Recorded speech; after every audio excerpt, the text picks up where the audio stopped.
दोष और मानसिक विकार जैसे अवगुण है, अगर दीक्षा के बाद भी मुझे जाने अनजाने में कोई पाप कर्म बन गए, नहीं, बस वाणी से बस न किसी की निंदा कीजिए। वाणी को तो काबू में किया जा सकता है ना, हमारा मन हो रहा है इनकी निंदा करे। तो कलिकर एक पुनीत प्रतापा, मानस पुण्य होए नहीं पापा।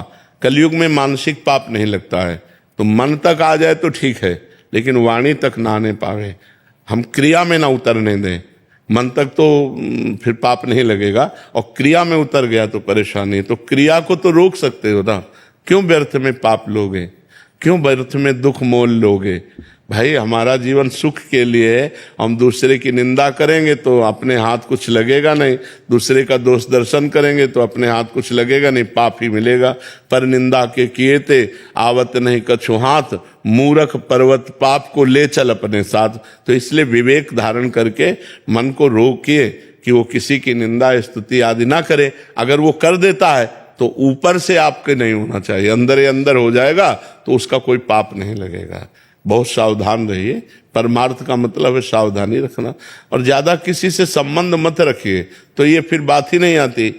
उठना बैठना व्यवहार बातचीत ज्यादा मत रखिए, अपने काम से काम रखिए और नाम जप कीजिए। तो ऐसा अवसर ही ना आने दो कि चार लोग बैठकर किसी की निंदा स्तुति करे सुने। अपने आध्यात्मिक जो होता है वो अलग जीवन उसका होता है, जो काम करना है वो काम कर दिया, जो व्यवहार में जाना है वो व्यवहार में चला गया, लेकिन बहुत सावधान होते हुए। किसी की निंदा स्तुति से मतलब नहीं। महाराज जी, माताओं बहनों की तरफ दोष दृष्टि हो जाती है, इससे बड़ा भय लगता है अंदर। नहीं, दोष दृष्टि होना ये मन के पूर्व संस्कार है, लेकिन क्रिया ना हो जाए, क्रिया ना होने पावे। दोष दृष्टि तो मन जब तक पवित्र नहीं तब तक जो दृश्य देखेगा तत्काल संकल्प बनाने की कोशिश करता है, पर क्रिया ना होने पावे। हम किसी माता बहन की तरफ दोष दृष्टि मान लो हमारे अंदर हो गई तो राधा राधा वो खत्म हो गया, लेकिन अगर क्रिया हो गई तो फिर जेल भी जाना पड़ेगा। क्रिया हो गई तो आप समाज में निंदा के भी पात्र बनेंगे और नरक भी जाना पड़ेगा। क्रिया ना होने पावे, आंतरिक मन में विकार को हम नहीं रोक सकते हैं जब तक भजन का बल नहीं जागृत होगा, और जब भजन का बल जागृत होगा तो उसको भी रोक लेंगे। वो संकल्प मतलब इतना समय ही मत दो। तभी कहते हैं राधा राधा राधा राधा, इतना समय ही मत दो कि कुछ प्रपंच कर पाए, उसके ऊपर इतना बोझा लादे रहो नाम का, कथा का, कीर्तन का, कि उसको अवसर ही ना मिले संसार की तरफ जाने का। अगर अवसर भी मिले तो क्रिया ना करे, क्रिया ना होने पाए, बस इसको रोक ले। नागेश कुमार जी हरिद्वार से। राधे राधे राधे राधे महाराज जी। गुरुजी, मैं एक वैज्ञानिक पृष्ठभूमि से हूँ, मेरी स्वाभाविक रुचि ज्ञान मार्ग व प्रकृति के विश्लेषण में है। महाराज जी, शास्त्र कहते हैं कि आत्मा तत्व अप्राकृतिक है और स्वयं ईश्वर है। महाराज जी, प्रश्न है कि जैसे आप कहते हैं कि वायु विकार के कारण समुद्र लहरों के रूप में परिलक्षित होता है, दिखाई देता है, वैसे ही क्या प्राण ही मन बुद्धि के रूप में परिलक्षित होता है और समाधि की स्थिति में शांत हो जाता है, जिससे आत्मा प्रकाशित हो जाता है? अभी समझ नहीं पाए। आपका प्रश्न है, हाँ, अष्टधा प्रकृति अपरा प्रकृति है। आकाश, जल, वायु, अग्नि, पृथ्वी, मन, बुद्धि, अहंकार, कितने हुए? 8। ये अष्टधा प्रकृति से सब कुछ रचा हुआ है, इसे अपरा प्रकृति कहते हैं। इसके अंदर जो चैतन्य है उसे परा प्रकृति कहते हैं। जिसको आसक्ति शरीर में हो गई तो उसे जीवात्मा कहा गया। इन दो से ही अनंत ब्रह्मांड भरे हुए हैं। आत्म तत्व के प्रकाश से प्राण और अंतःकरण ये दोनों अलग हैं। प्राण 5 हैं, प्राण अपान व्यान समान उदान।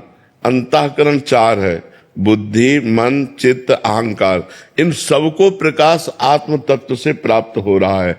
जब आत्म तत्व अपने को भूल करके इनमें तदात्म हो गया, प्राणों में, अंतःकरण में, तब उसे जीव कहा गया। और अब उसको अपनी करनी का भोग भोगने के लिए अनंत योनियों में बार बार जाना पड़ता है 84 लाख योनियां, लेकिन एक एक योनियों में बहुत बहुत विभाग है, तो जीव को भटकना पड़ता है। और जब वो ब्रह्म ज्ञान प्राप्त कर लेता है, यही ब्रह्म ज्ञान कि मैं स्थूल सूक्ष्म कारण शरीर नहीं हूं, मैं अंतःकरण नहीं हूं, मैं प्राण नहीं हूं, मैं इन सबका प्रकाशक हूं, तो जहां अहम ब्रह्मास्मि या शिवोहम, मैं शिव हूं, या तत्वमसि, मैं वही परम तत्व हूं, वो जीवन मुक्त हो जाता है।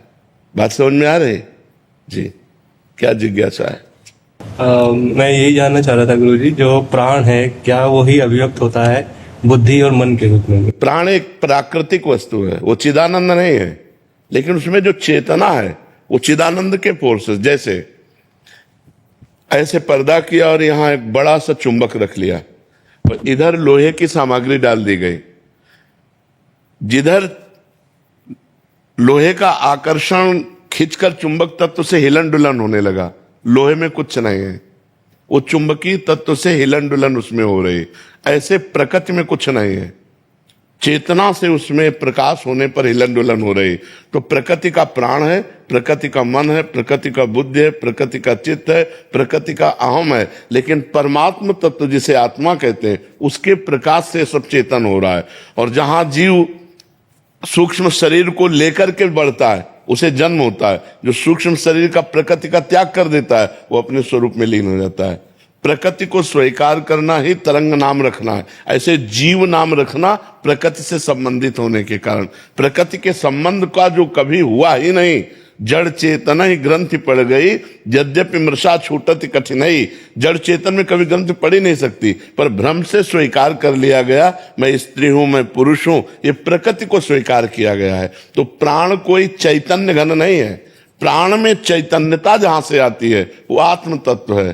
प्राण एक जड़ वस्तु है, उसमें चैतन्यता आत्म तत्व से आती है, आत्म तत्व से ही प्रकाशित होकर पूरा अंतःकरण काम करता है। ये सब भागवती के अंदर से, जैसे पर्दे में सब कुछ दिखाई दे रहा है लेकिन बालकनी के नीचे से फोकस आ रहा है, तो आत्म तत्व के फोकस से ही प्रकाशित हो रहे हैं। प्राण जड़ चैतन्य का ये जो भेद स्वरूप अपना अहम है, ये भी उसी से प्रकाशित हो रहा है, सब कुछ उसी से प्रकाशित हो रहा है। सबकर परम प्रकाशक जोई, आप समझ पा रहे, प्राण में स्वयं की सत्ता नहीं।